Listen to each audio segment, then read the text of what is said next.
మీ అసలు తత్వం పడడం లేదు సార్ అడుగుతున్నా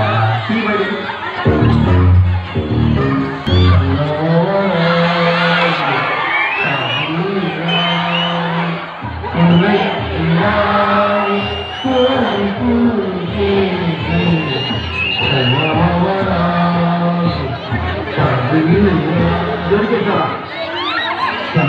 చంద్రబాబు చేసేసాడు మీ అమ్మాయి ఏమనుకుంటున్నాడు ఏం చేయాలనుకుంటున్నాడు చెప్పు చెప్పు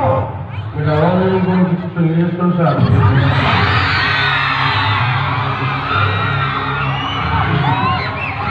చాలా థ్యాంక్స్ మా స్టూడియోకి వచ్చి మీ విలువైన సమయాన్ని సమాచారం ఇచ్చింది మీ